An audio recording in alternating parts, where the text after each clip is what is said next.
I don't know whether you're tired or fatigued or whatever, but some of guys never had those feeling of fatigue or tiredness.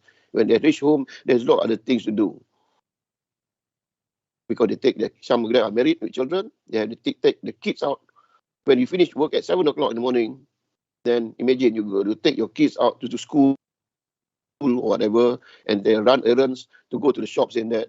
By the time you're already dead tired, and then you come back home, you sleep all day long. And while people all day long is working, and this daily routine, some public they will never accept us because we are working odd hours of the day. Exactly. So when we come back early in the morning, people say, "What are you doing at night all night long?" Say, we are working. Say, we. And then they say, "What type of job that you have working at night?" Say, "Come on, guys, jobs are different. We love our job. This is our job this way." Some people sign by mistake. Some people just love aviation. They join the airline and they found out, oh shit, I signed up I pull out the letter P and I end up become a pilot.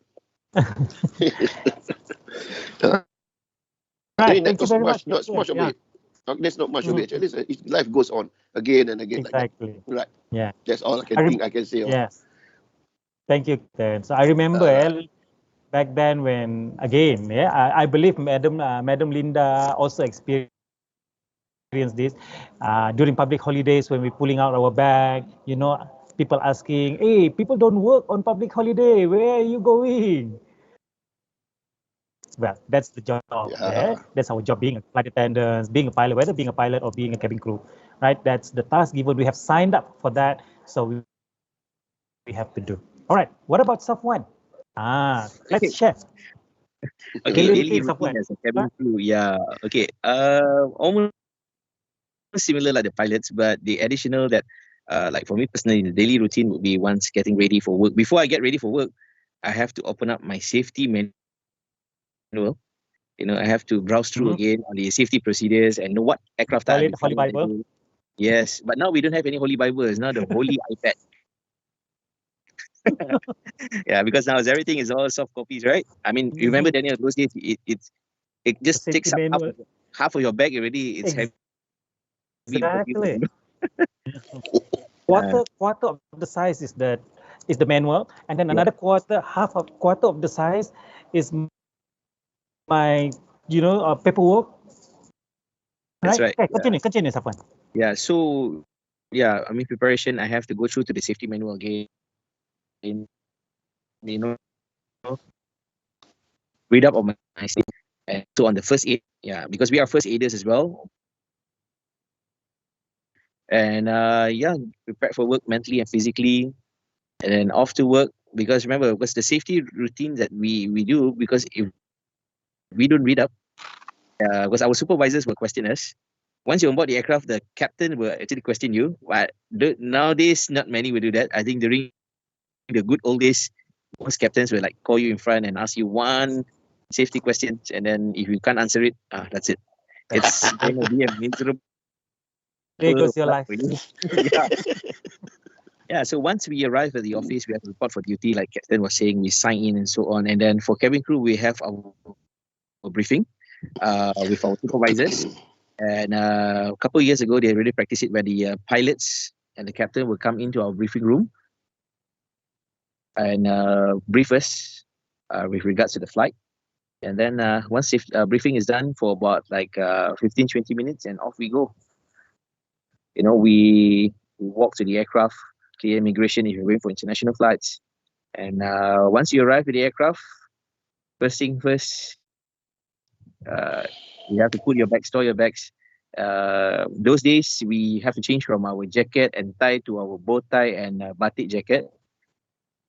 But nowadays, it's a bit simpler. We just remain with our jacket. We just change to our vest. And we start checking on the safety equipments, where you're assigned, what's your assigned position in the aircraft. So you have to check the safety equipment on your seating area, your surroundings. That's for the guys, and mostly for the guys. We always have to check our safety equipment, and then we have to check on our meals, the meals that's been catered. And as I said again, the challenge of it, you have to communicate, because we have to, if you are working in, for example, let's go on a A350 aircraft.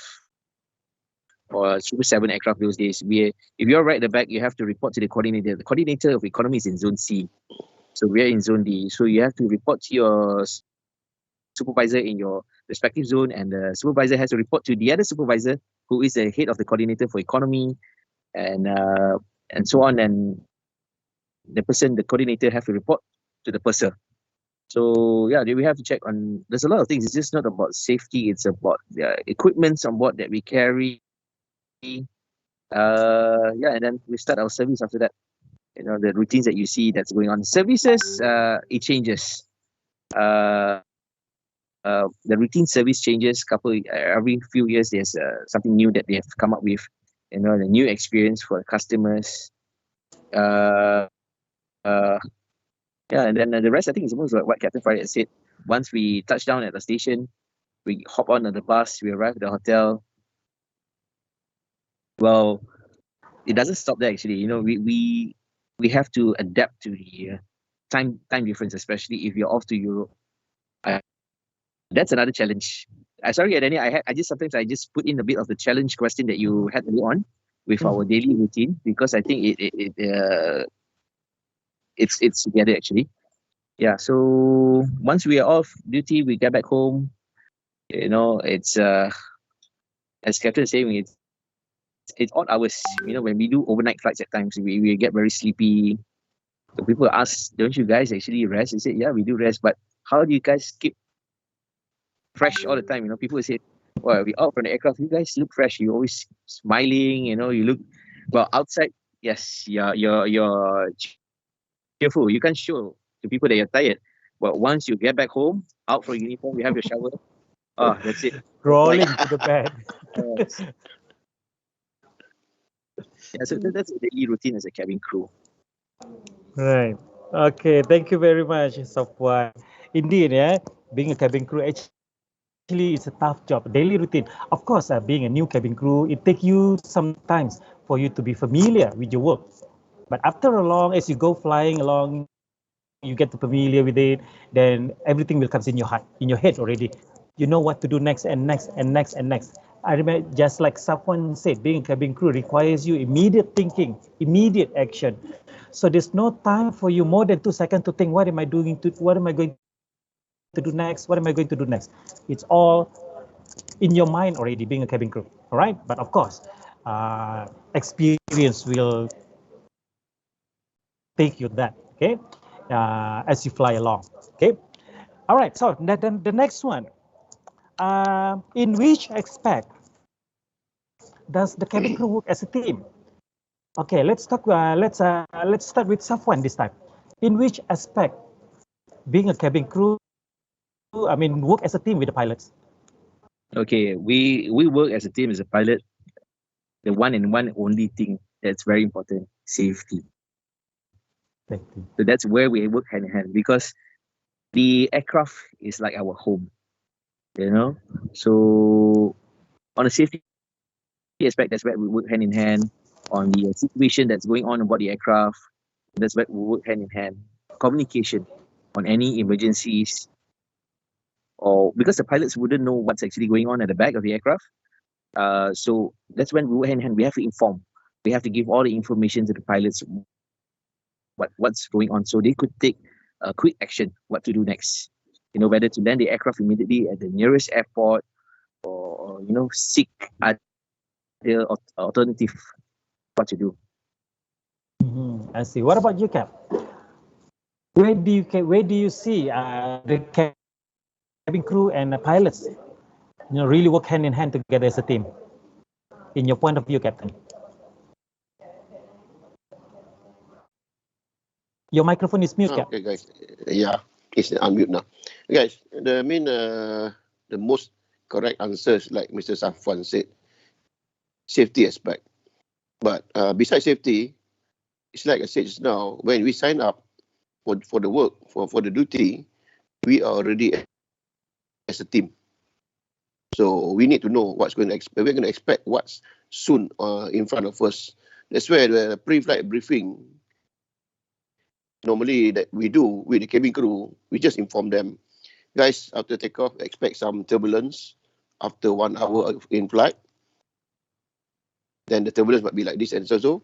And then you expect to do whether you need to continue your service or whatever it is. At your discretion. But if thing goes out of hand, then we tell you where to be seated. It's more, safety in case of in-flight turbulence, that we don't want things to be thrown about. We don't want people end up in the ceiling, stuck on the ceiling like Spider-Man or whatever that. So it's nice to be in a movie, but when you hit into that situation, it's be painful. So we don't want any incidents or accidents like that to happen. So the certain areas of flying, there are, clear air turbulence in which it's not detected. So this is where the briefing comes in. So when this is also where they're not only briefing, it's because of teamwork actually. So then, not only that, in case of fire breakout in the cabin, we work as a team. Of course, I'm not going out to the fight with the fire, but I need to know what's happening, where, in the location or what, so that we can take some other precaution or rather some other plan B, in other words, then we can go to fly safely. Then other things arises, like human factors. Some guys start to fight. Some guys, when they are drunk, they do this, they do that. So what's next? So sometimes the cabin crew can up to make it. Can I have the so-called handcuff? Of course, now in those days we do carry handcuff, physical handcuff, but don't get a bit kinky about it. And now we carry this like so-called like cable tie, restrainer, the oversized cable tie they call it. So to put that thing on board, to put that thing on the passenger himself, it's not that easy, because they will not say, okay, here's my arm, tie me down. It doesn't work that way. It only happens in the movie. In reality, things might be different. So we need to know. So when this is teamwork, cabin crew will assist each other, and one of the cabin crew will be in charge, and then the one in charge will let us know what's happening in the cabin. So we don't want anything to escalate and goes to the cockpit. In other words, rowdy passengers goes to the cockpit for nothing. We do accept cockpit visit before, but not in the later part. We say no more, because we never know what's going to happen in the cockpit once they are inside. Because once they're taken over, that's it. We don't want that to happen. So communication between cockpit and cabin is still on through the interphone or through the intercom. So not much to be said, but teamwork is teamwork, and well, I don't know. I can't say anything else. Can't think of any other words. But we are a team. That's all. All right. Okay. All right. So time check. Okay, folks. It's 11:05 now. I think perhaps we can go with we can take some questions from the audience, right, Cap? Safwan, is that okay if we few questions? Okay, guys. If you have some questions, maybe we can take either 2 or 3 questions for now before we go for our quickie break, I would say. Right, so anyone from the floor? Students, if you have any question, raise your hands, mention your name and metric number and which program are you in. Okay, so this is like our first session, and then after the break, we continue with our second session. All right, so maybe, yes, okay. Let's take one question from one student first. Let me see if I can take from Fahim. Okay, Fahim, can shoot your question. Yes. And don't forget to open up switch on your camera so that the guest speaker will be able to see you. Guys, if you have any question, immediately can start asking, but please switch on your camera, yeah? Yes. All right, please. Okay, sir.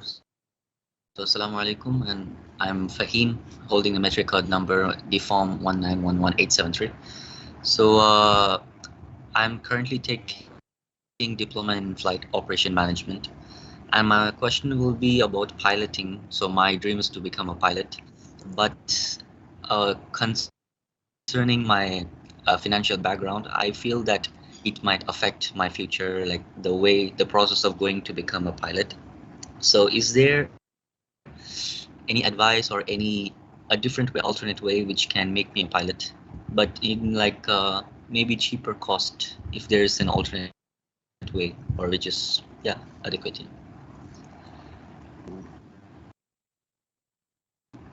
Okay, Mr. Fahim, I understand that you want to be a pilot. Well, will that end up to become a commercial pilot or just a pilot?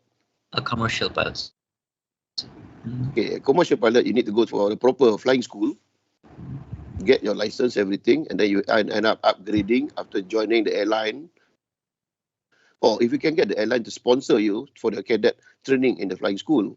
Because nowadays, what we normally do, the airlines will try to get the cadets in the flying school and then end up working with the airline. But if you're on your own, that take a long time and of course lots of money. Okay, sir. Understood. Thank you so much. Yeah. All right. Thank you, Fahim. So can we take from one small student, Liu Junbin? Yeah. Yes, sir. Okay. Please, you have a questions? Yes, I do have a question for Captain.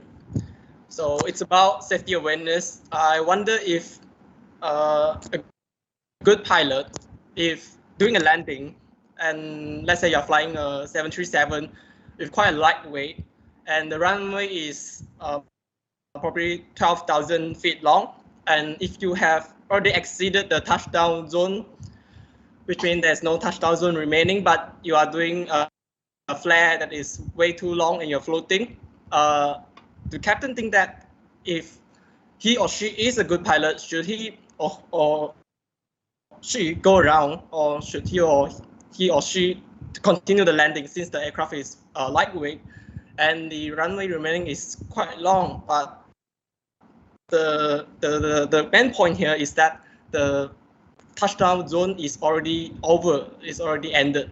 So, Captain, I wonder about this safety awareness problem here. Okay, what you understand about touchdown zone is where you are supposed to touch down. That is for the normal landing situation.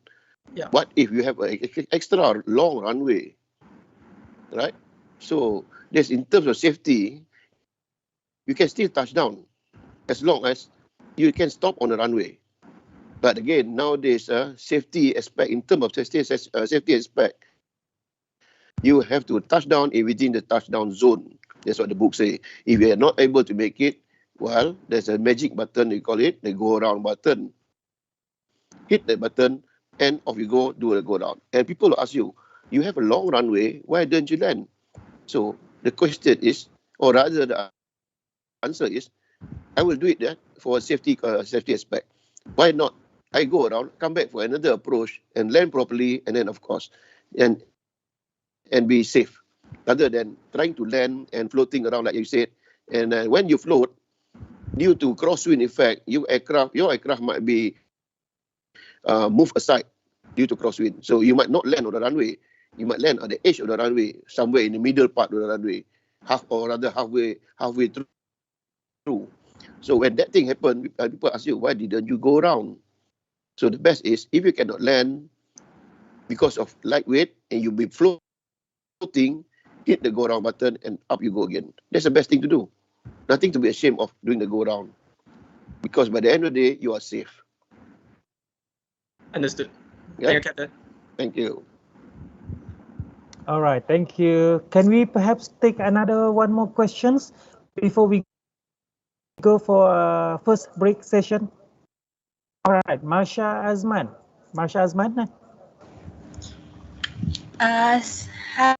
Hi, Assalamualaikum. Sorry, I cannot turn on my camera because I don't have a webcam. I'm currently on my PC. So, all right, never mind. Just proceed with your question. Right. I would like to ask you whether this is the right time for us as deformed students would like to pursue their CPL because of the pandemic. So yeah, I would like to know whether it is a good time for us to continue with our CPL. So, guys, or the girl, or the miss. Okay, to continue your CPL now, please do so. If you have time and finance is not a problem, because once you get your license, like I said earlier on, people will be looking around for pilots, because some of the pilots left the airline due to retirement age. So there's a lot of things that to fill in the blank. So if you do have, you might be one of the listed candidates that the airline might call you. So if you have the time and finance, please do your CPL, get it over as soon as possible. That's my simple advice, because the aviation is coming out again, it's booming out after the pandemic. All right. I hope that will clear the question, the answer that me, but it will clear the mind. thank you very much, All right. Captain. Thank you. Okay, thank you, Marsha. All right, Alicia. Alicia. All right, do you have some questions? Alicia, are you there? Alicia. Hello. Yes, hello. Yeah, you can proceed with your questions. First of all, good morning to pilot and also Mr. Safwan, and also to my lecturer. I got a question for Mr. Safwan. Do you experience or do you face any fancy customer, fancy passenger before? Can you share it with us? How do you handle it? Okay. Fancy, do you mean by their character? What do you mean by fancy? Can you define the term fancy? They do something. Things happens in the airline, in the aircraft. Yeah. Okay, so you mean something that's either not so good lah. Yeah. Okay. Yeah. I've experienced it before. We had passengers who have been destructive or aggressive on board, but thank God that's not really a very bad one. So, for example, because we've been trained, we are trained how to handle destructive passengers in a proper way. Because always remember, as a cabin crew, we are not the law enforcer. We are there to take care of the safety of everyone. So we can't be too aggressive. So situation has arisen before where we had passengers who try to open up the cabin door when it's mid-air. So that's when we have to do it in a teamwork. The cabin crew has to get together as a teamwork to stop the situation from escalating very bad. We had passengers who were aggressive. They can just stand up and slap the face of the cabin crew, which I experienced it before. But we have to be calm in that situation. We do not retaliate. You have to be very professional in handling the situation. Don't handle things alone. You have to get your fellow colleagues to help you. So yeah, those are the things. We work hand in hand as a team.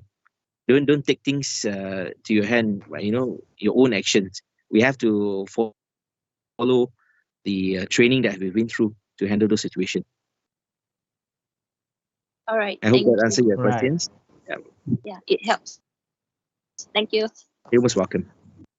All right, thank you, Alicia. Okay, so one more last question, perhaps from Ruhin, Umaira. After this, we're going to go for a break. So guys, if you have any question, please save it for the second session of Q&A, if time permit, inshallah. So let's go with Ruhin, Umaira before we go for break. Ruhin, Umaira. Hello. Hi. So I will question. Please switch on your camera. Please switch on your camera, dear. Okay, hello. So I got the question for Mr. Safwan, which is how you handle the birth situation. Can I know? Okay, if I could recall, that happened, as I said, 19 and a half years ago. So we actually hardly have childbirth on board because if a pregnant lady wants to travel when she's pregnant, she has to get a letter from the doctor first. So in this situation, the mother actually was due to give birth.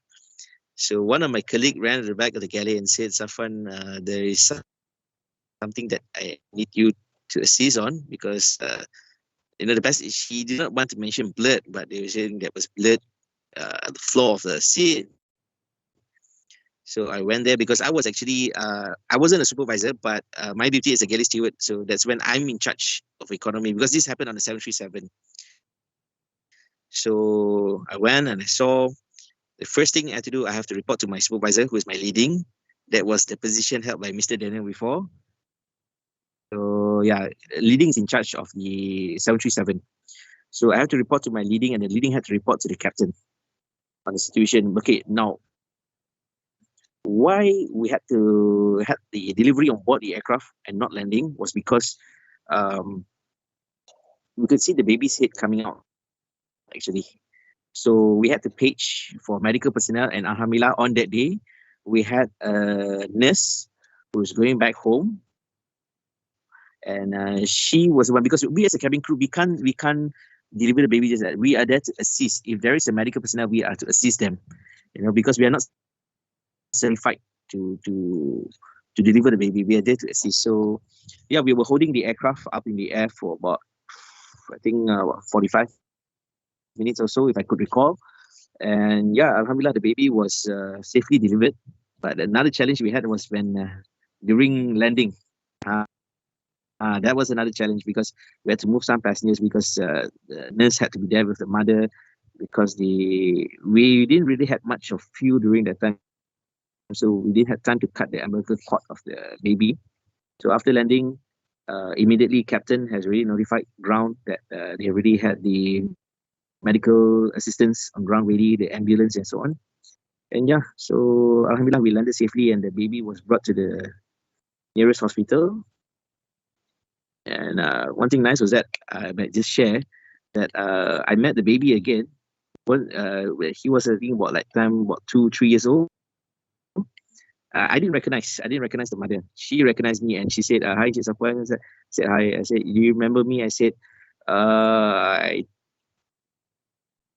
said, "I'm so sorry, I can't recall," because yeah, as a cabin crew, we meet thousands and thousands of people daily. And then she said, "I was the lady that delivered on board the aircraft, and you were the crew." I was like, "Oh, okay." I was surprised that she could still recognize me. Yeah, and then I said, "How's the baby doing?" She said, "The baby is all grown up." So I said, "Where's the baby?" Right in front. The baby was with the father. So, and by my shock, she told me that she named the baby after me. So yeah, that was very touching. If you ask me whether the baby got free tickets throughout his life, that one I can't answer you. But I don't think so. I don't know. They were saying that, if a baby is delivered on the airline, on the aircraft, you get free tickets throughout your life. I think that doesn't work, actually.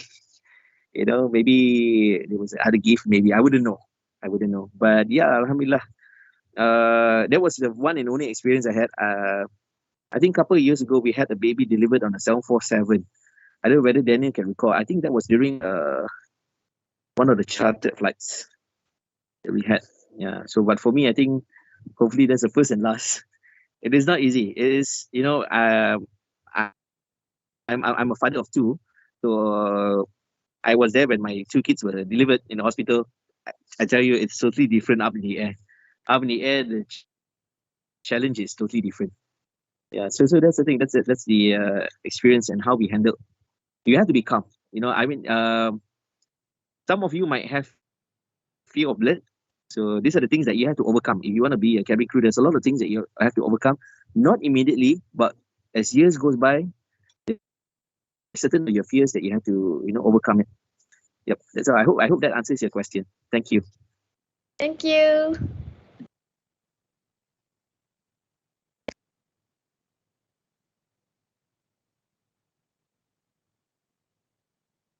All right, sorry. Okay, so thank you, Ruhi, Numaira, for the questions. Okay, in fact, being a cabin crew, the job is very tough. Imagine, Safwan was fortunate because there was a nurse there. Imagine if there were no medical personnel, there were no nurse, and the can see already baby's head coming out, and they had to do it by themselves, right? Okay, so now let's go for a break. Folks, it's time check 11:20. So we go for a quickie break, perhaps 10 minutes, if that's okay for our guest speakers, Sir Saiful, Madam Linda. We come back again at 11:30. Folks, don't forget to click on the link for your attendance. Right? Please tell the rest of your colleagues who are still not joining to come and join us, because this session is okay. So we go for break. We come back again. Right? See you later.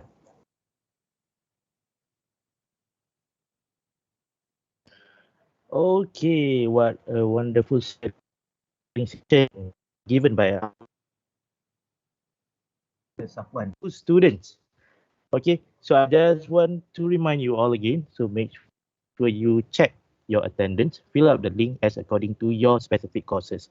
So for Captain and also Mr. Safwan, on behalf of Unicam and also Madam Linda and Sir Daniel, I would like to allow you guys for a short break, maybe about a couple of minutes before we continue for our second session.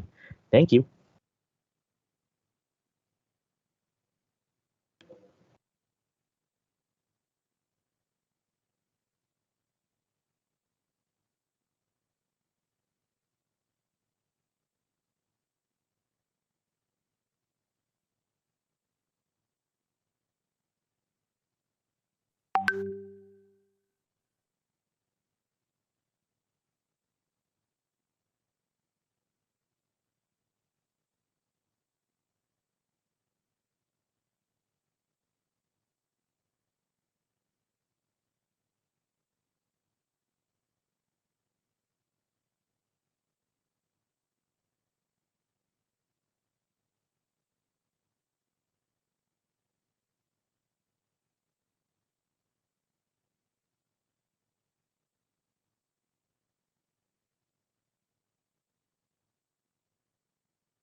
Every day, around the world, energy powers progress.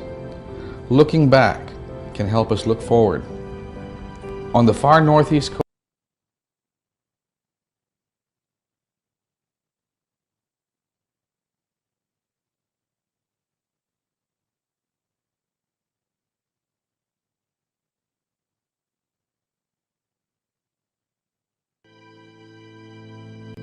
every day, around the world, energy powers progress.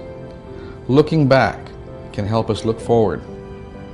On the far northeast coast of Malaysia, master top makers spend their life honing their skills to craft a dancing that spins for hours.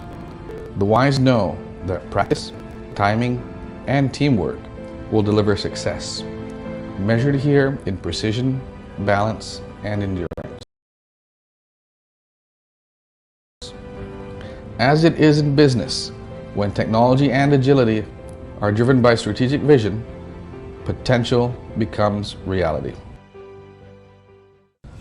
Sapura Energy's full spectrum of capabilities covers the entire value chain of oil and gas production, from exploration to development, production, rejuvenation, decommissioning, and abandonment. Each one of our divisions is a major player in their sector.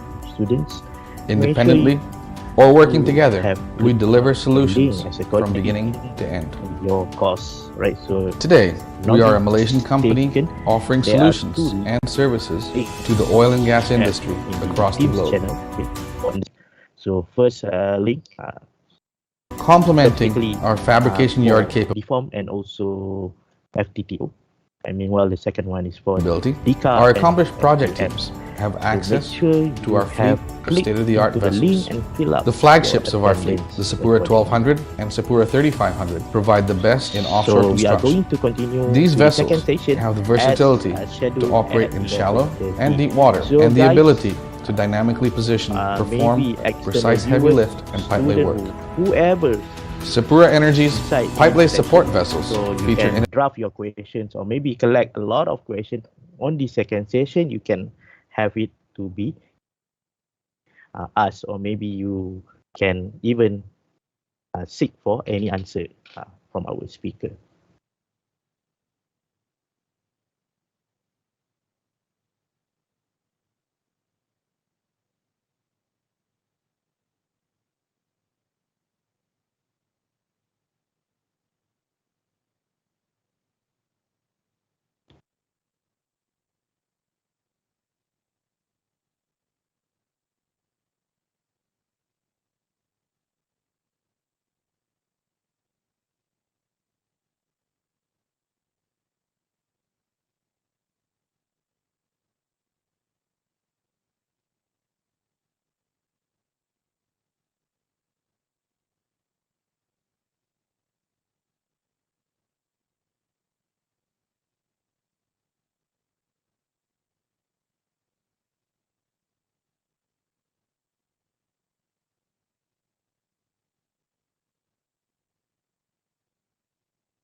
Okay, guys, welcome back. So by looking at the clock ticking, now it's 11:30 a.m. in the morning. So with me, Sir Daniel, Madam Linda, Captain Farid, Mr. Safwan, and all respected guests. So we are here again on the Unicam Career Week 2021, Journey Towards Aviation and Reaching Your Dreams. So we are on the second session of this event. So I took over the ball to Mr. Daniel, or Daniel to continue. Thank you. Thank you very much, Saiful. All right, so did I? I did not. I didn't mute. Okay, okay. So thank you, thank you once again, Saiful. All right, so we're back again, guys, for the second session for today. All right, so let's continue. Folks, if you have any questions, please stand by. Inshallah, if time permits towards the end, okay, before we close the session, then I will give the opportunity for each and every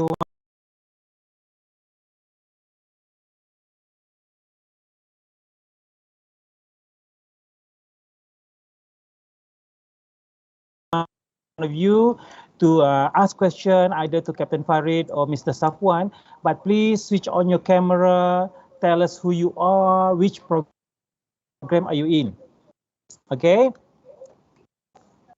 And in fact, for the others, maybe if there is a lecturers here or administration staff here, also would like to shoot the question, please, you are welcome.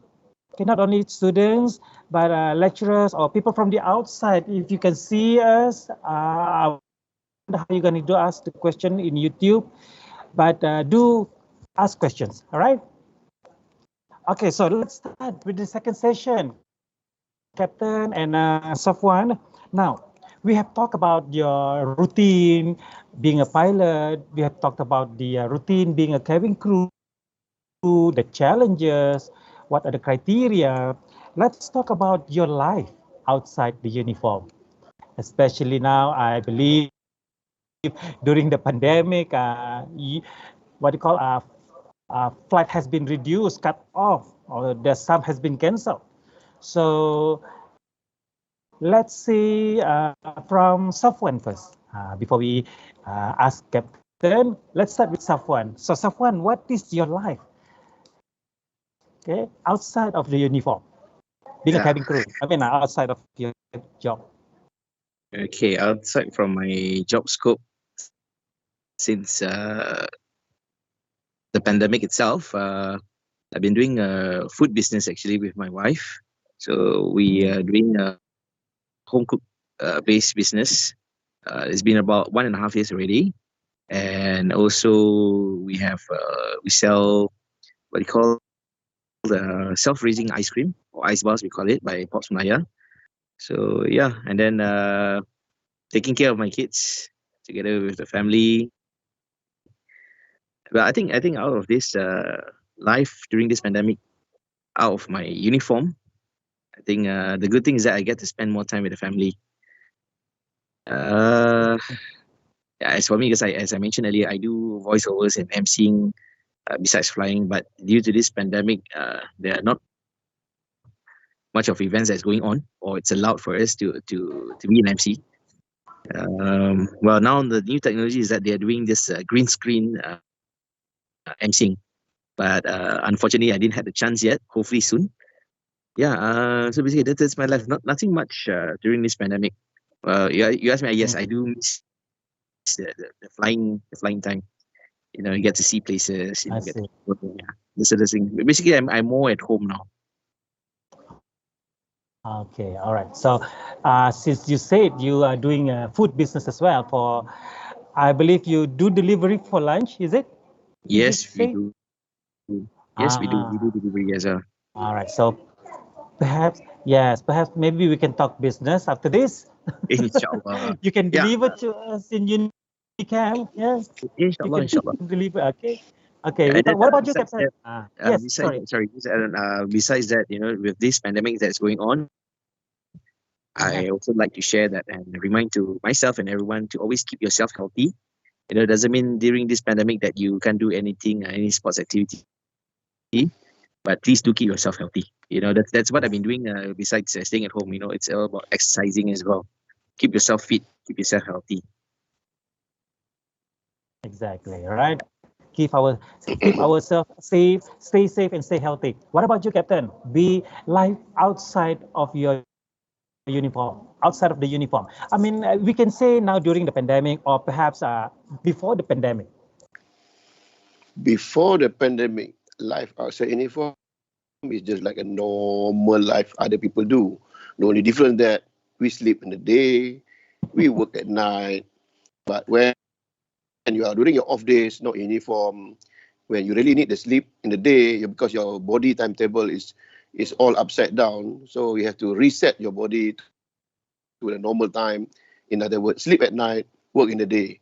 But during daytime, just to pass the time, well, we do the outside things like lately I just pick up hiking.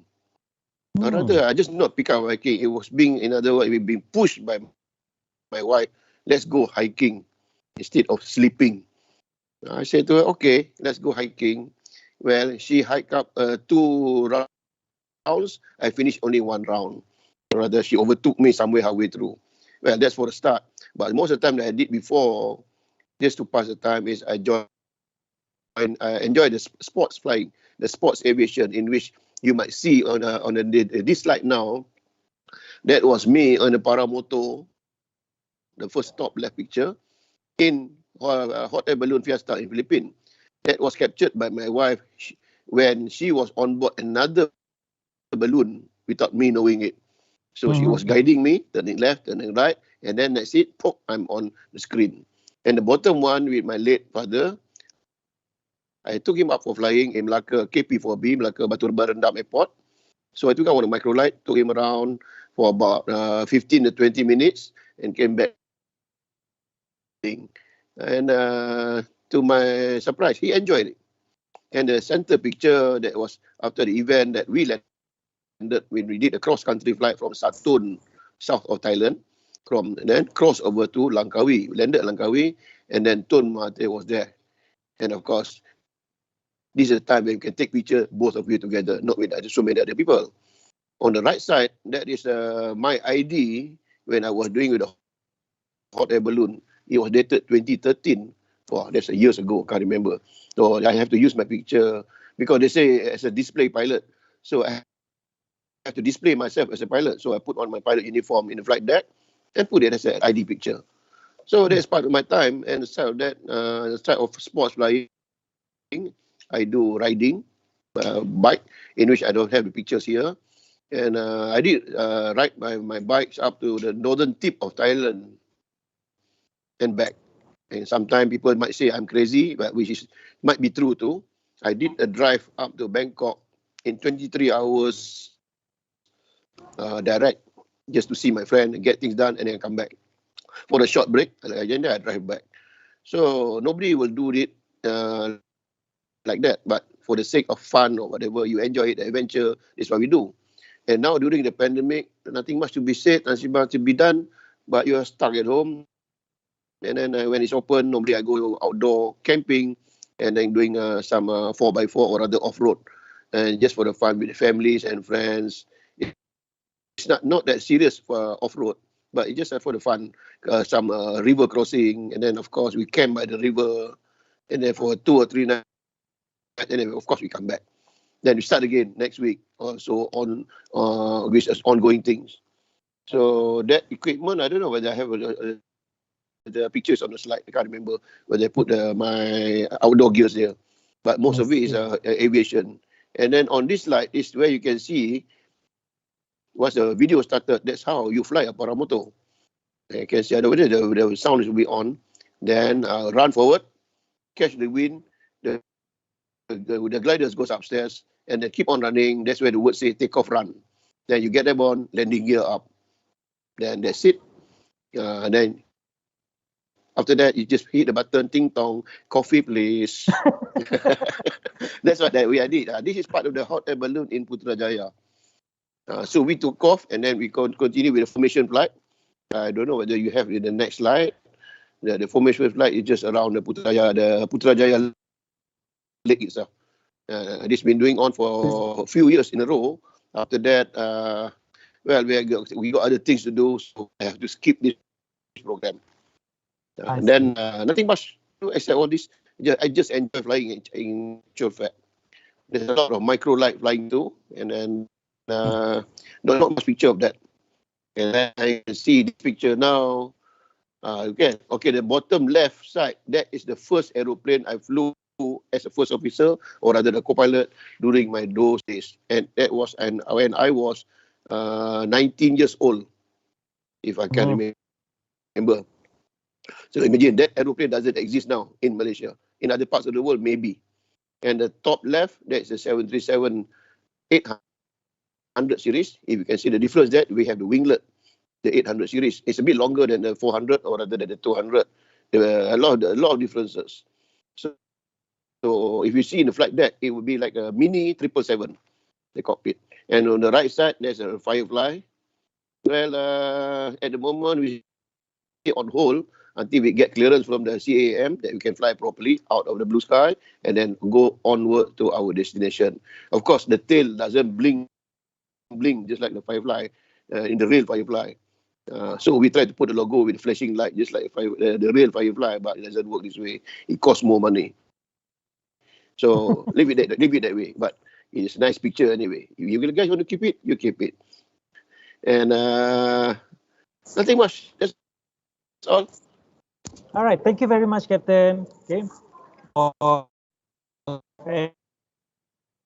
like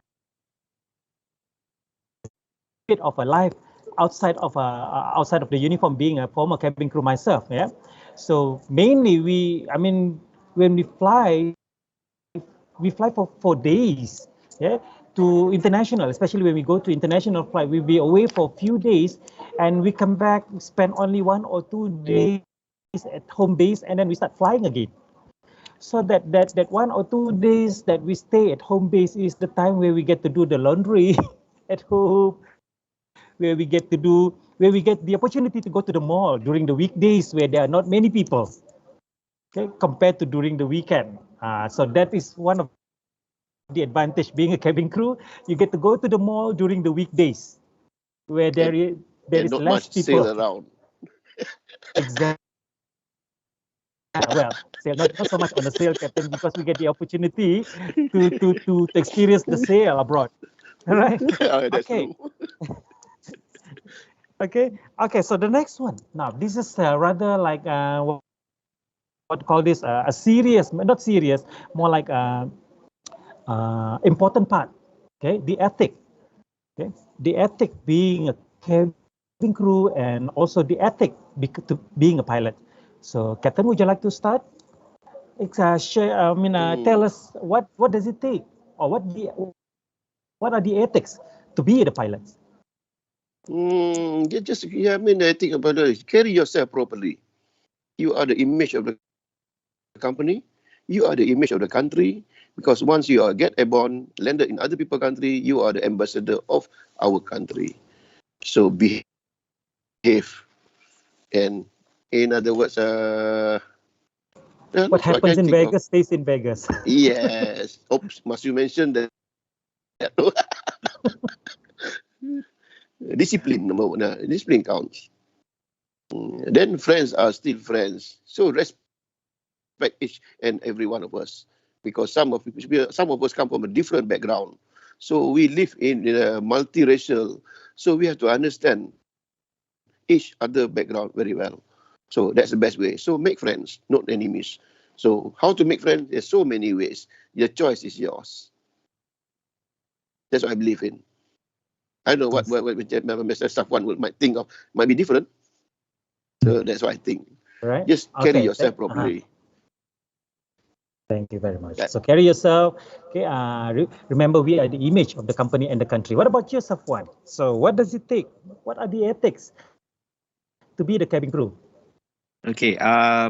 See, I agree with Captain. Whatever Captain said is there. And also another thing, one of the ethics that I would like to add in is that you must know what the ethics laid down by the company, regardless of whatever company you're in. You know, whether it's Malaysia Airlines, Firefly, Malindo, etc. Remember the business ethics, the code of professional practices that you can do and you cannot do. What are the code of conduct, that the company has laid down? Make sure you follow it. As Captain said, carry yourself well. We are the front line, the ambassador of the country, because when people want to travel to one country to another country, the first thing that they bought is they bought the aircraft. So they meet us first. Okay, we carry the image of the country. So whatever happens, once they arrive to Malaysia, for example, whether they see the good or bad, that's another thing. But we have to we picture the right and proper image of the country, and also for the company. So those are the ethics. You make sure you carry yourself well, speak well, don't speak too loud. Don't walk with your hand full while in uniform. Those are the ethics. I think not only the company that I'm in, but also other airlines in Malaysia, especially. You carry yourself professional, because this job is actually a professional job. You've been trained a lot. This is one job that I can tell you that no other jobs will actually can guide you. You have been trained to be a crew. You are trained to be a firefighter. You are trained to be a first aider. You are trained to be in the service industry. Everything is all in. So honestly speaking, I've actually practiced a lot of things that I've been trained as a cabin crew in my daily life as well until today. You know, the good ethics, the good habits. You know, when you go to fast food outlets, for example, you clear your own tray, you put it in the trash. You know, some people just leave it on the table. These are the things that actually, when in the aviation industry, we learn that as well. You know, we go to other countries, we learn the cultures, you know, the good habits. That we take the good habits, you know. And people say, hey, this guy must be, you know, where is he working? You know, I had a question. This lady approached me before and said, why do you clear your own tray? I said, it's a good ethic, it's a good habit. Why not? You know, we help each and every one of us. Doesn't mean the cleaner has to clean the trash. You know, we can assist them. So, and they said, what do you do in your daily life? I said, I'm a airline crew. I said, oh, okay. Then she kept quiet. Then she said, okay, probably that's why you clear things as well. These are the good things. You know, I hope that, you know, everyone, whether even pilots or cabin crew, we practice this. You know, it not only portrays of the company that you're working, it portrays your own image. You know, it gives a good positive vibes to others that, okay, this is something that I have to change. You know, your ethics, your work ethics, your personal ethics. So those are the things you really have to, I would say, abide by the ethics, because the ethics that you learn from the aviation industry, you can practice it in your daily life as well. I think other than that, Captain Farid has really shared, so I have the same opinion as what he has mentioned earlier on. Thank you, Daniel. All right, thank you very much. Indeed, in fact, being in aviation industry, especially being a frontliner, flight attendants, or pilots, or perhaps a ground staff, we are exposed into a different culture because we get the opportunity to travel outside.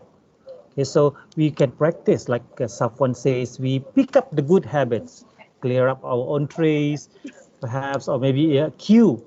Okay, when we are in queue, we wait for our turn. Okay, all right. So the next one, this is more on pilot side, Captain. Okay, you have traveled many places, and you have communicated with many control towers officers. So what? Maybe you can share with us your experience in dealing with these traffic controllers, especially in foreign countries. Okay, perhaps some good. The good part or the bad part? Either. You can start with either one. Well, there's no good part, there's no bad part. All three are good, provided you do your job properly. Okay, dealing with the air traffic controllers, but some people say dealing with control tower, but it doesn't work only with control tower. But normal layman will understand that we only talk with the control tower. No, actually, there are controllers all over the world. Doesn't mean they have been in a control tower. Control tower only works at the airport, okay, where they control the airport facility, or rather in the airport radius of 25 mile or 50 mile, around that range, depending on what's the size of the airport. But controller or ATC, or rather air traffic controllers, they work somewhere else in the building. They don't see you, but they see you on the screen. Just like we have on our screen, then on the radar. If you do make a visit to the ATC center, then it's nice for you to see how they work. Or in front of them is all the screen with all the blips, all the ideas of all the aeroplane that's flying through their sectors. And they have multiple sectors. Sectors A, B, C, D, or maybe up to Z. You don't know how many sectors they have depending on the country. And some sectors have layers in which this will control up to 10,000 feet. The next one will control up to 15,000 feet, because there's a lot of traffic, or rather aircraft flying in that particular area, in that particular zone at that particular time. So it's not the only time. Their job is to separate, to maintain safety, separation between aeroplanes, so that we don't hit into each other and say, oh no, we just bump into each other. It doesn't work that way. The moment the bump into each other, it should be shattered in pieces. It doesn't sound nice, because you are traveling at 7 miles per minute, some aircraft flying at 8 miles per minute. And then, okay, the problem is that normal language is English. certain countries, they will talk English, they speak English to you, but when they speak to their national airline, they speak their national. So this we experience in other places too. So some places speak very good English, like Mr. Safwan said, Queen's English. But some Queen's English sound like Australian English. A bit different. They speak in English, but some English with the dialect spoken is different. So you have to be a good mind reader, or you have to be a good tongue twister. In other words, to understand what they are trying to tell you or to speak to you. So some the controllers will tell you, and then just like a verbal diarrhea. And then, what was that? And then you ask your first officer, what is he or she trying to tell us? So what's the problem with telling them? Say again slowly. And then these people say, oh, okay, I'm very sorry. I'll speak slowly. I'll give you a normal clearance. From this point, you can go to this point now. You understand? So that's type of English. When some English is Japanese, speak good English. In mainland China, they speak English. Well, you have to understand the way they speak, then you understand what they're trying to tell you. When you fly over Indian continents, some of them speak good English. Some of them speak with the Indian dialect. Then once you cross over another country, you can speak like Arabic English, then German, Dutch English, all these differences. But the pronunciation might be different, but the spelling is different. When you fly into France airspace, they say something, the spelling is different. Well, you have to understand what's going on. So that's where your homework comes in before you fly. You expect the unexpected. And just like you say, just a matter of understanding. I mean, again, as time goes by, your experience will come in, and you will learn more. I flew on the Airbus 300 days. My first flight to Seoul, Korea, Seoul, in the airport is Seoul Kimpo. And my captain, during that was my training, the captain said to me, how many times you been here? I said, no, this is my first time. He doesn't believe me until I questioned me, there's a place, what's the name of this place? And then until then, only he realized it was my first time. Because we are having a chat with the air traffic controller nicely all the way from Malaysia. It's Malaysian English. And then once you cross over, it become Filipino English. And then Hong Kong English is a good English. And then after that, we start over to into Japan airspace. Then from Japan airspace, we goes into Korean airspace. Now that's where the problem starts, the Korean airspace. They speak Korean English. And in between that, they speak Korean among themselves. So you don't know what they're trying to tell. So after doing your homework, well, you know what's going on. But now, nothing much to be said. Lately, we can see, we can watch Korean movie, so you can pick up Korean language. Or you can watch Japanese movie, you can pick up Japanese language. Like, unlike those days are different. So we have to learn from scratch. Those days, we learn from language from the CD-ROM for the cassette. Now we don't have that anymore. So learning of language, become the local language is one good advantage to you. But English in aviation is English. That's why they have aviation English in part of the license that you have to go for test. We were surprised at once when they say, well, guys, you have to take aviation English for proficiency. If you pass, you pass. You don't pass, you have to take a receipt. And then some of my friends who are Australian, don't we speak English? Yeah, of course, you speak Australian English. It's a bit different. And they fail the English test, surprisingly. So dealing with ATC along the part of the world, you have to understand what they are trying to part the message to you. Sometimes the message is urgent, when you have to turn left, 90 degrees to the left. But they say it a different way. But you have to understand. But again, for the new guys who wanted to join flying, there's a lot of things to pick up in language, and then in understanding other people language, spoken language other. I think that's what I can say. I can't think of anything else. Yes. All right. Thank you very much. Very informative, yeah, Captain. Okay, guys. So please remember, as Captain mentioned, okay, being able to speak English is one thing, but learning aviation English is very important. Like what Captain had mentioned. Okay, everyone can speak English. Australians speak English. British speak English. But learning aviation English is one thing. That's why, Captain, in fact, for your information, Captain and Safwan, we do have a subject of aviation here. Not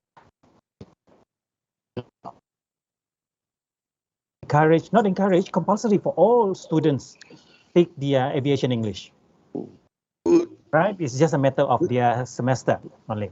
All right, now let's go to Safwan. Of course, definitely Safwan, being a cabin crew, we don't deal at all with air traffic controllers, isn't it?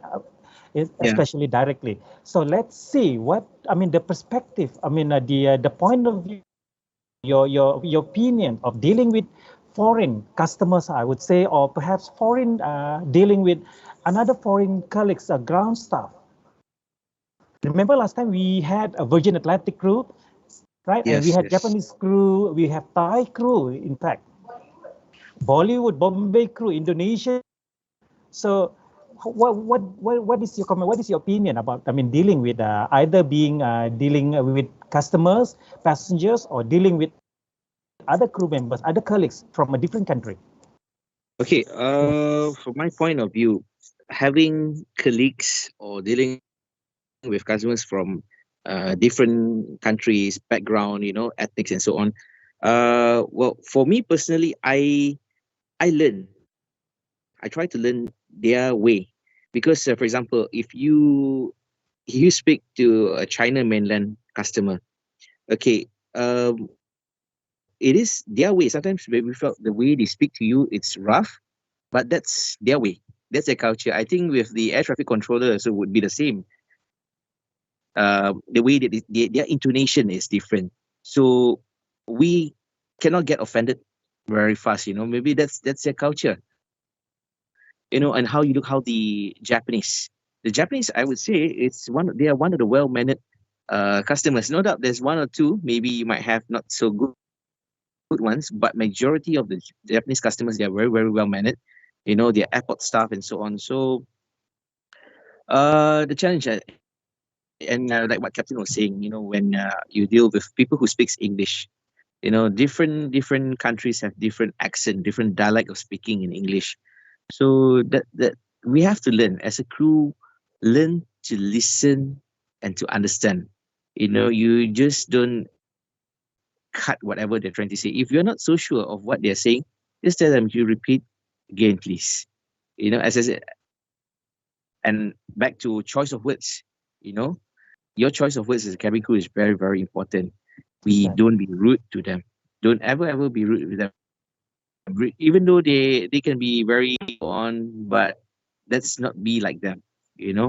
We have a job to carry professionally. Okay. Yeah. So like for me personally, I learn through videos now. You have your YouTube and so on. Instead of doing so much of entertainment, why not go something that's more informative to learn about other people's culture?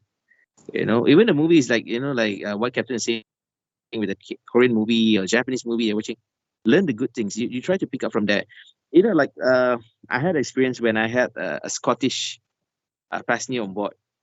It's not easy to understand if a person who is from Scotland, when their accent or their dialect is very, very deep, or we say in bahasa pasar, very kampung punya English in their way, it is not easy to understand. So you have to learn lip reading. That's what I do. I learn lip reading and listen to what they're trying to say, because what they're trying to tell you, you might get offended and say, what's this, what's that? But learn, maybe he or she meant it in another way. So yeah, there's a lot of process. You have to learn the culture, learn the practices. Don't get offended so fast. Okay, very good. Okay, thank you, Mr. Safwan, for your opinion. Okay, in fact, if I may recall, once again, whatever that just now Mr. Safwan did mention, okay, being a cabin crew, we have to learn how to use a proper choice of words. Okay, we can be firm, but we cannot be rude. Okay, be firm, then don't be rude, and also avoid being defensive. Being a cabin crew, I mean, you can defend yourself. It depends on the situation. Okay, but avoid being defensive. Right, now let's go. Okay, the moment that students are waiting for a Q&A time for round 2. So folks, students, if you have any questions, this is the best time. Time check is 12 o'clock now, so it's time for our Q&A session for second round. So open to anyone, from DFOM student to DCAS student to SKM or FTTO students, in fact, to the administration staff, lecturers. Please do shoot some questions if you have. Right? Anyone? Open to the floor. Can I have some question from the audience?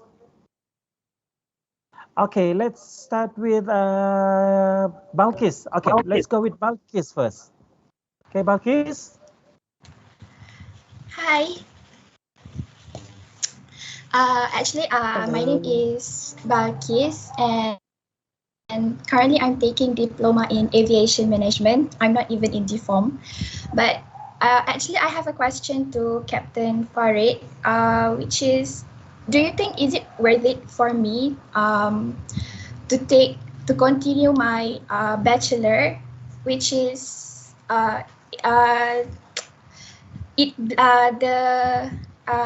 it blends inside the bachelor. It blends with the flying and academic. The course is blend with academic and flying, which means it's to be specific, bachelor in science aeronautic. Do you think is it worth it for me to take it in order to be a commercial pilot? Okay. You are taking the degree, bachelor No. in aerodynamic. Currently, I'm taking Diploma. Yeah. Okay, go for your diploma. But if you have time for your license, like your pilot license, you can do it together. Why not? But get your diploma first. Okay. Once you get your diploma, and then you can go for your degree, whatever, go for your higher level. Then with that, you can go further. But if you have your pilot license now,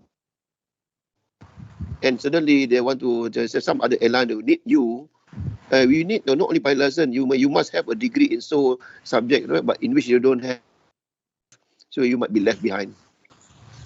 Oh, I see. Okay, if you understand what I see lah. Okay, so now get your diploma, or rather then go for a higher studies. Then if along the way, if you have time and financing is not a problem, you can get your flying license too, then it will be better. Okay. Yeah, because actually one more thing, because I've been surveying, and I also ada tanya a few. Actually, they say that to be a pilot, they don't really need a degree. They just like they ask me to straight away go to the flying school. Is that true? That pilot don't need a degree? Correct. To be a pilot, macam ni lah, just something simple. To be a driver, what do you need? A driving license, right? Yeah. Do you need a diploma to drive a car? No. No. So the same story is, to be a pilot, you need a license. The commercial pilot license or whatever license that you need. The highest license is ATPL, we call it, Airline Transport Pilot License. That's the highest license in aviation. But that's for the licensing part. But now, some companies might require you to have a diploma, a degree, whatever, in order to join the company.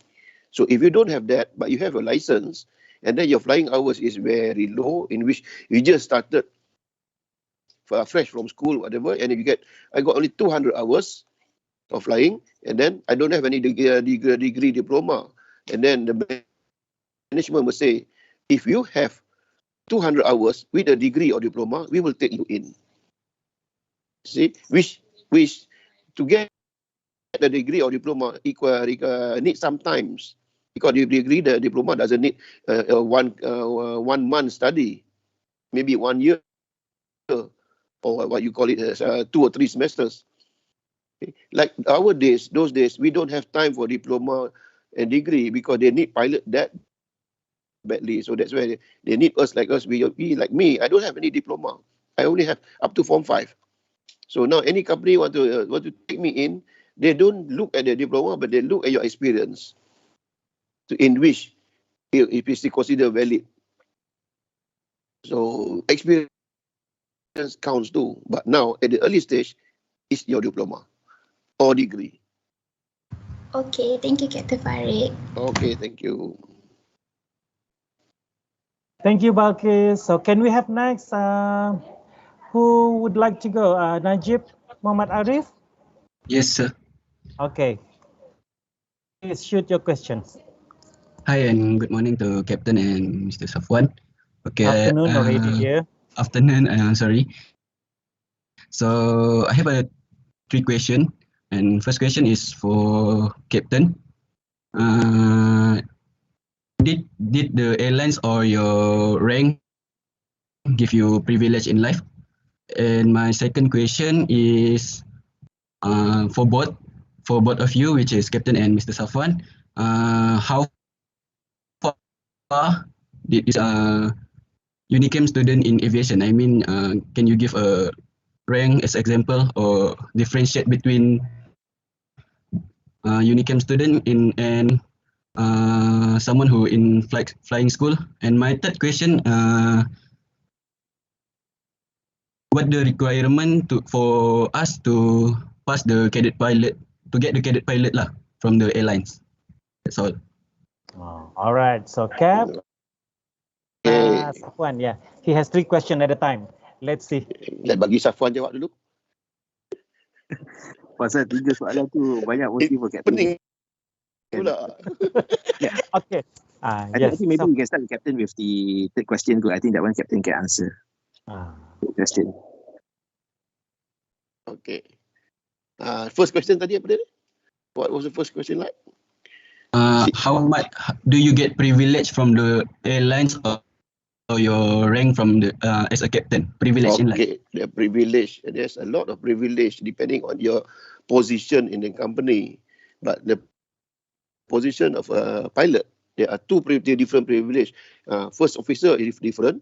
The captain is different because the captain he end up getting more, of course, because you are the commander, because you're answerable for everything. Okay, the first officer is the assist crew, or rather the pilot second in command. So he will get something too, but he will not get as much as what the captain is. So our privilege as a pilot is very, those days, we are referring to those days, that when we travel, when you travel as a passenger on duty, you will get your ticket is in first class. You always sit in front. So people ask you, why you sit in front? That's your the company privilege. But again, if the first class is full, then you get to sit at the back. Business class is also full, then you can sit at the back. Economy, but some guys say no, it's either first class or first class. So in that again, you travel at the next available flight if you are willing to delay yourself. Okay, sometimes you have to think the priority given to you, and of course the privilege. Say privilege come first. Okay, there's another privilege that when you fly as a passenger, as a normal passenger, when you buy your ticket, this is where the staff privilege comes in. So we will be given discounted ticket on firm basis or subload basis, depending on where you go and depending on the class of travel. But again, depending on seat available. If the seat is not available, what's the point of okay, if the seat is not available, then what's the point of asking for the seat again and again? It's just wasting of your time. That's one of the place travel privilege. And then when it comes to stopping over, or we call it night stop, the captain is given a certain type of rooms. The co-pilot will be given a certain type of room, but most of the time it's the same type of room where the pilot is. The cabin crew will be a different room. Different room doesn't mean the room is very small, but it's just up to the company standard that where you are supposed to stay and sleep and rest. See? You have a big, good room, but if you don't rest properly, it doesn't make any difference, right? So there's a privilege of a captain. And the privilege of a captain is that, well, some people say, come, let's go. Oh, the captain is so highly paid. It's not highly paid. After so many years, I think you earn it. Okay? If you need a high pay, but if you don't want to take responsibility, there's no point for you to be in that position. True. Okay, I hope that you understand. So that is question number 1, I think. Okay, question number 2. Question number 2 is requirement for cadet pilot to pass the cadet pilot from the airlines. Okay, question number 2, cadet pilot. Before you become a cadet pilot, you must get your license first, right? So after obtaining your license, then you'll be under the so-called cadet pilot program. Once the airline takes you in, if you are sponsored by the airline have to take you in, and then they give you further training on aircraft type. So what aircraft they will give you normally is the lowest fleet or the smallest aircraft they have. Like in Malaysia Airline, the smallest now is the 737-800, I think. That's the smallest aircraft. But those days are different. The smallest aircraft that we see on the picture is a F-27. That's the smallest aeroplane. And the noisiest aeroplane. The program conversion class. So you have to your aircraft rating on that type. So it takes about 3 months. Your aircraft rating. Once you finish with the type exam, goes to the DCA, the type exam, endorse your license, and then only you go for the training flight. So training flight, now you're a hands-on training. So you really fly the aeroplane with the supervision from the instructors, which is on your left seat. If you are doing as a co-pilot, the instructor will be on your left seat. So he will be monitoring you, doing your training, and you'll be flying day in, day out. If you complain, Captain, I'm so tired today, I cannot take it anymore. And the captain will laugh at you. Next sector, you fly again. So the idea is that for you to get more experience, and every landing is different. Every takeoff is different. You can say it's the same airport, yes, same airport, but it's all are different. Okay, that's for the I hope that answers that question. All right. Okay. Yes, and my Okay, third nice. question, So the third one. this is for both of you, Captain and Mr. Safwan. How far do you see the Unicam student? I mean the opportunities. The student potential Potential. in the aviation industry. Maybe Safwan can give an opinion, perhaps your point of view. Okay.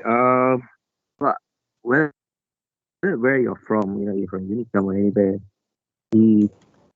There's always opportunity. There's no restriction on it.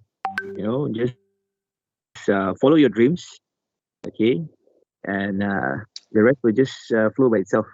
Because the sky is white, so opportunity is wide for everyone, regardless you're from Unicam or anywhere. But if you're from Unicam, maybe possibility that you have gained knowledge.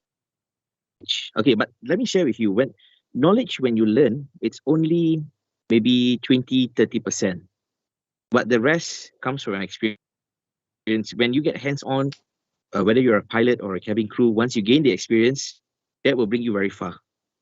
So doesn't mean that you have knowledge, you go far. Knowledge is actually an add-on. It's an add-on, an additional information for you to cultivate. To put into your job. So yeah, I would say that the opportunity is wide open. Let's pray that the industry resumes in a couple of years to come, maybe another 2 years or so. No doubt it's picking up. But pick up to where it was before, and opportunity is always there. Never give up. Whatever people want to say, let it be.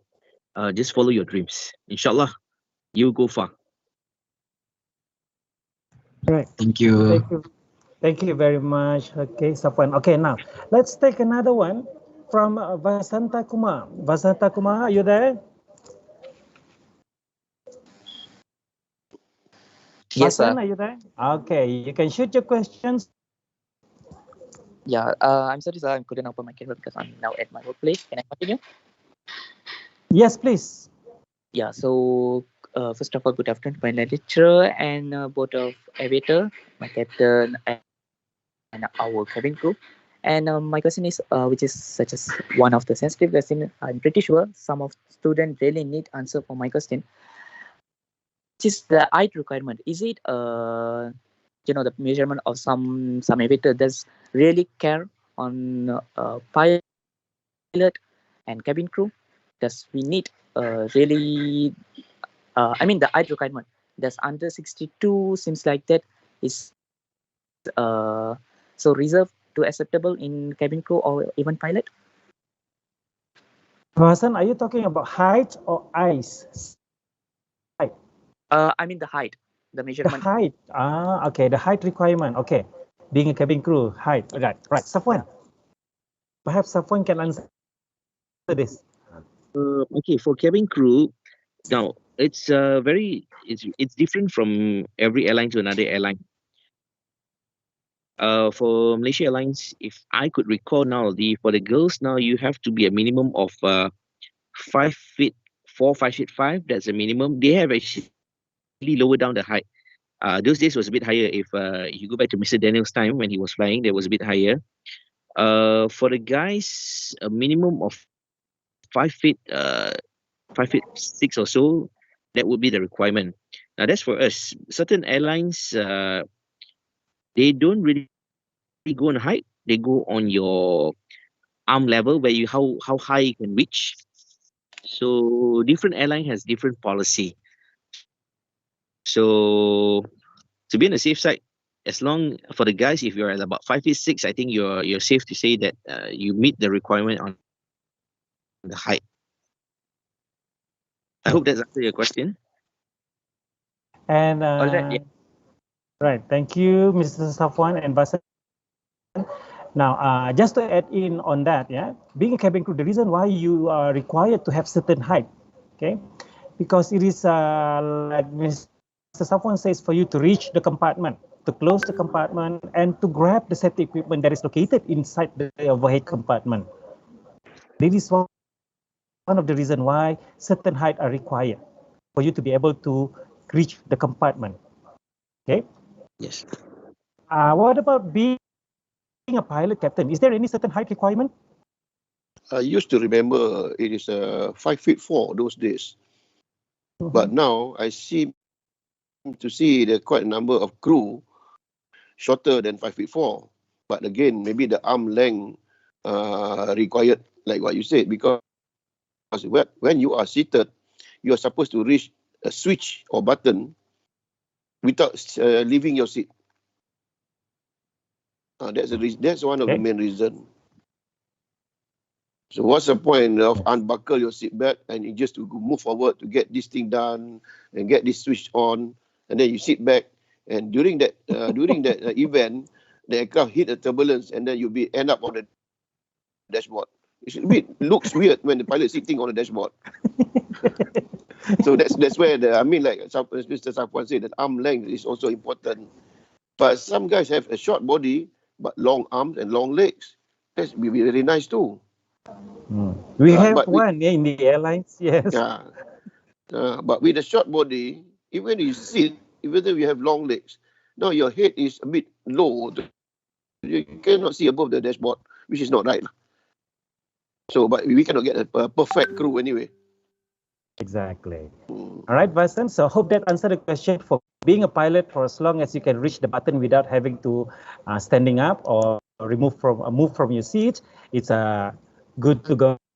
And also being a cabin crew, if you can reach the compartment, to close the compartment, especially the 737, the narrow body compartment, not so much on wide body even worse. Remember last time, 777, 747, you see, you have to reach the passengers to close up the compartment. Yes. Let's take another one question. Let's see from Jet Sharif. Okay, Jet Sharif.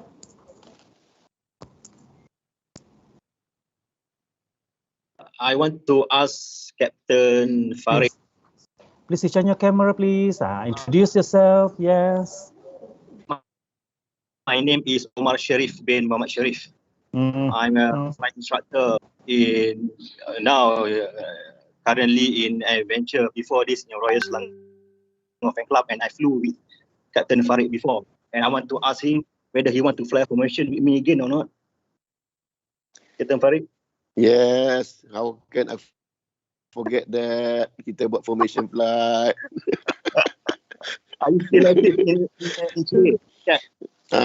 Okay, for you guys, for your information, our friend Ojat Sharif ni, we flew together on the Cessna 172, if I'm not wrong lah. So we did formation with Captain Norasham. But I think, if I'm not mistaken, the flight that we did is from Simpang Airport, Sungai Besi to Subang Airport, refueling. From Subang Airport, we fly coastal to Port Klang, coastal down to Melaka. Is it right? Yeah, it's correct. We did formation. Captain Norisham. So we did have fun. That was part of our off-duty flying that we did. So it's under recreational aviation. So we fly that. We do that. And then our passengers on board, we normally carry our wife along lah. So I'm sorry to disturb, Mr. Omar Sharif. I would be very honored if you can switch on your camera, please, so that we can see you. Perhaps we know you. Please on your camera. I'm using the handphone, so yeah.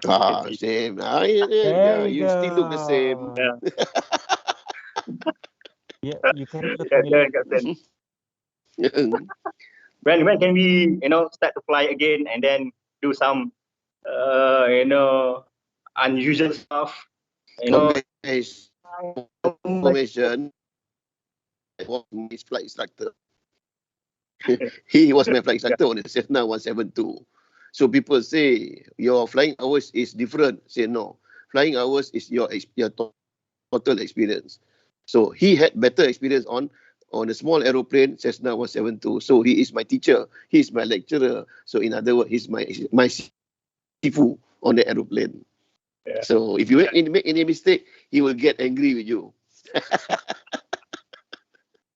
That's so much. Everybody, even Tan Sri or Dato Sri, all get it the same thing, because the safety of the flight.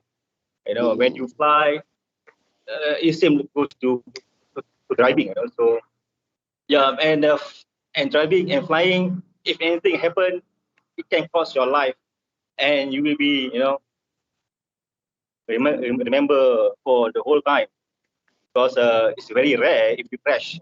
Not same like driving a car, but it also affected the instructor. If anything happen, the flight instructor will be affected as well, and will be questioned by the camp. So that's why we are very strict in flying, in training. It's not fun actually. When you are a student, you are not fun. Right. You guys only listen about how to be a captain, but actually in training, it's not fun. It's stressful. Indeed. Okay, thank you very much. Okay. Yeah. Thank you very much, Mr. Omar, for joining us. Thank you for joining us. Okay, let's take another one. Let's see from Mr. Arafat. Are you there? Ahmad Muzamil Arafat. Yes.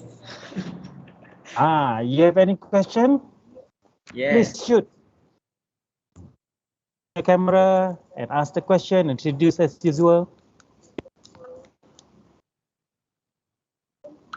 Can you see me? Not yet. Okay, now I can. Oh, muka tak mandi sangat kau. Okay, shoot. Okay, I have a question for Mr. Safwan pertaining about cabin crew. Okay, let's say if I become cabin crew one day, So until what age I can work as cabin crew means, or I can work as cabin crew as long as I want, or they have limited. Flying grandpa.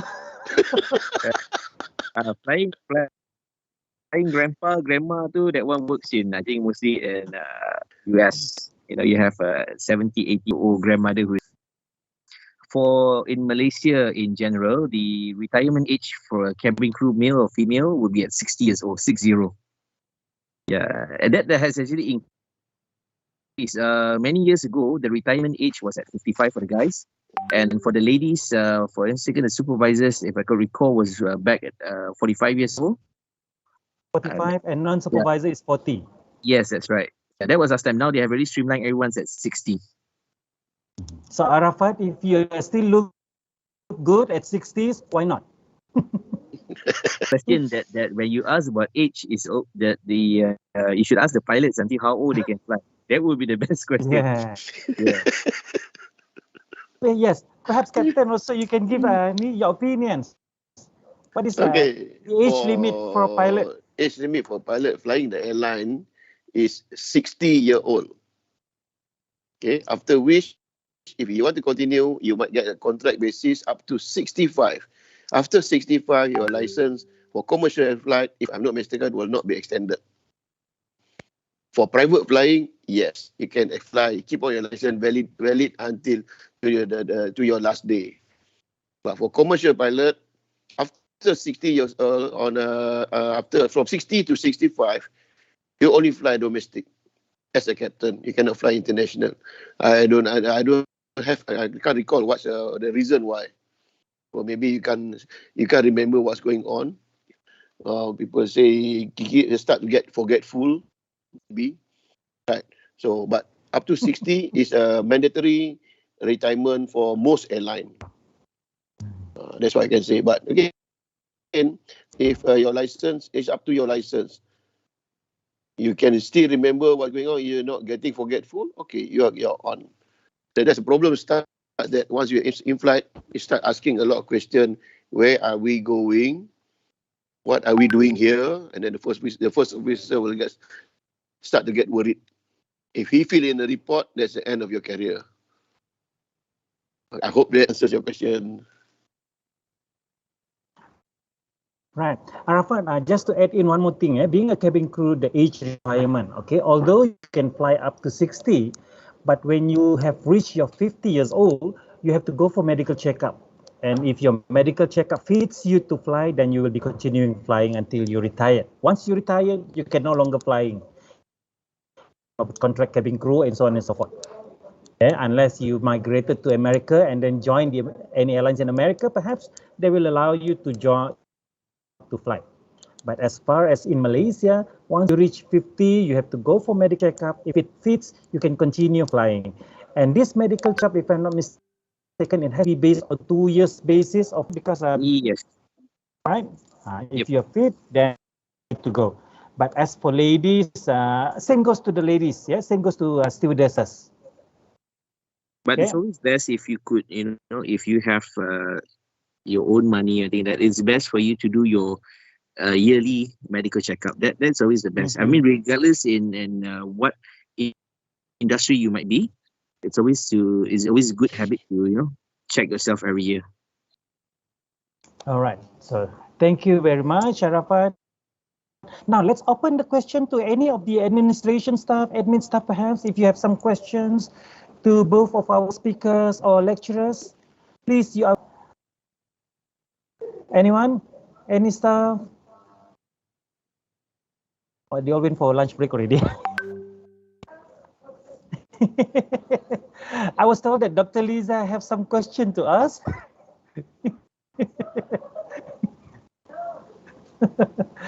Okay, then in that case, let's go with Aiman. Mohammed Amin Khatimi. Question?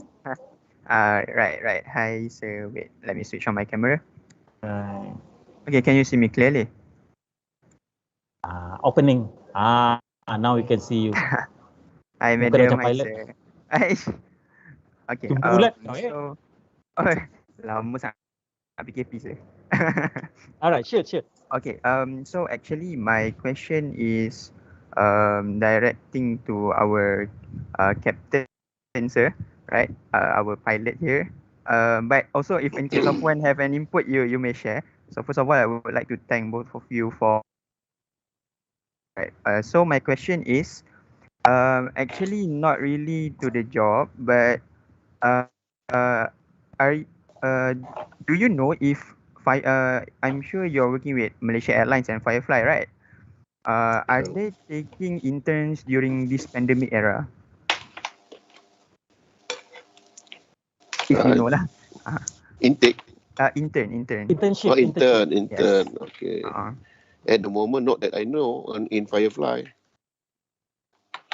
Because we are limited crew, limited staff. I see. So to our captains, I would like to ask, I'm pretty sure since you are a pilot, you are pretty much associated with flight planners. Am I right, sir? Flight dispatcher. So when we talk about flight dispatchers, what are you expecting from the flight dispatchers?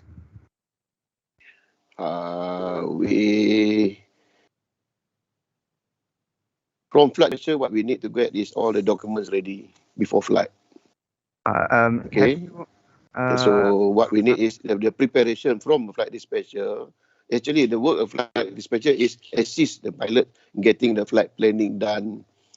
The flight plan falls into two categories: the fuel flight plan, or the where we our routing flight plan. Another one is flight plan to be filed to the air traffic controllers. Okay, the one that filed to air traffic controllers just giving us a route from point A to point B. So where we are going, passing through, that's where is the flight plan. Submit to the air traffic controllers for them to approve. Okay, the fuel flight plan is the one that we need to calculate our fuel, whether we have enough fuel. We need sufficient fuel to reach our destination. That's what we are interested. So when you come to the office, you check your documents. The documents one is this flight plan, whether you have the right flight plan for your right flight. So you might be given a flight A, but when you open the document envelope, it's flight B. It's not your flight, somebody else. So in other words, you pick up the wrong folder. That's what we have to check too. So those days it had happened. So but we realized, and then along the way we call the dispatcher on the phone. Can you bring along this other folder? We pick up the wrong folder. It does happen because when we reach the airport a bit late, everything was in a rush, especially when you're on standby crew. And the worst part is that both of you captain and the first officer, are on standby. They call you for duty last minute, in which you are supposed to go straight to the aeroplane to avoid further delay. And then your documents will be on board. So you have to check it properly. That's where the mistake can start. We don't want that to happen again, especially when after you realize when you're already airborne, and and then you realize you are short of fuel, which is not good. So check and counter check. So sir, let's say if like what you're saying, right? If it happens, let's say you already take off, but then you realize things like that happen. So usually is the best solution. You have to recalculate your fuel properly.